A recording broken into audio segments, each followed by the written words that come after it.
Ration dealers coordination കമ്മിറ്റിയുടെ ആഭിമുഖ്യത്തിൽ ജില്ലയിലെ റേഷൻ വ്യാപാരികളും തൊഴിലാളികളും പണിമുടക്കി കളക്ടറേറ്റിലേക്ക് പ്രതിഷേധ മാർച്ചും ധർണയും നടത്തി.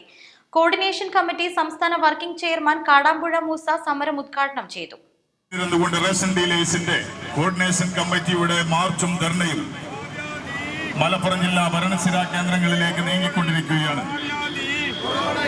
ഭക്ഷ്യസുരക്ഷാ നിയമപ്രകാരം പൗരന് ഭക്ഷണം ഉറപ്പാക്കുന്നതിന് ഈ ഗവൺമെന്റിന്റെ മുന്നിൽ അവതരിപ്പിച്ച നിരവധി പ്രശ്നങ്ങൾക്ക് ഒരു പരിഹാരവും മാന്യമായി കാണാത്തതിന്റെ രീതിയിലാണ് ഇങ്ങനെ കോർഡിനേഷൻ രൂപീകരിച്ച് ഞങ്ങൾ കടകൾ അടക്കേണ്ടി വന്നു.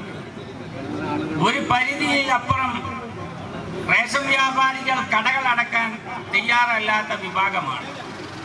അതിന്റെ കാരണം ഈ രാജ്യത്തെ സാധാരണ ഈ റേഷൻ കൊണ്ട് ജീവിക്കുന്ന നിരവധി കാർഡുടമകൾ ഇന്നും നമ്മുടെ നാട്ടിൻ പുറത്തുണ്ട്. പക്ഷെ അത് ഇവിടുത്തെ രാഷ്ട്രീയക്കാർക്കറിയോ, ഇവിടുത്തെ മന്ത്രിക്കറിയാം, എല്ലാവർക്കും അറിയാം.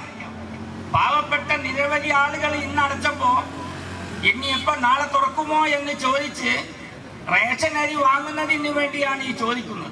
കേന്ദ്ര ഗവൺമെന്റ് കേരളത്തിലെ പൊതുവിതരണ വിപണിയോട് കാണിക്കുന്ന അവഗണന അവസാനിപ്പിക്കുക, റേഷൻ വ്യാപാരികളുടെ വേതന പാക്കേജ് കാലോചിതമായി പരിഷ്കരിക്കുക, KTPDS ആക്ടിലെ അപാകതകൾ പരിഹരിക്കുക, റേഷൻ വ്യാപാരി ക്ഷേമനിധി കാര്യക്ഷമമാക്കുക തുടങ്ങിയ ആവശ്യങ്ങൾ ഉന്നയിച്ച് സംസ്ഥാന വ്യാപകമായി റേഷൻ വ്യാപാരികൾ നടത്തിയ പ്രക്ഷോഭത്തിന്റെ ഭാഗമായിരുന്നു മാർച്ചും ധർണയും.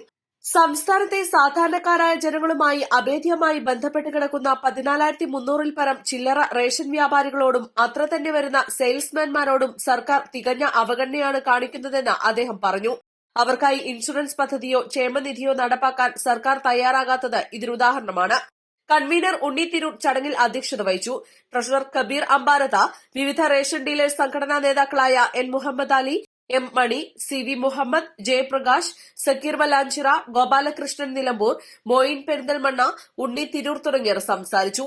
നേരത്തെ കലക്ടറുടെ വസതിക്ക് സമീപത്ത് നിന്ന് ആരംഭിച്ച പ്രകടനത്തിന് ഹരി പൊന്നാനി, നാസർ തിരൂരങ്ങാടി, ശ്രീധരൻ പെരിന്തൽമണ്ണ തുടങ്ങിയവർ നേതൃത്വം നൽകി. East live, Malappuram.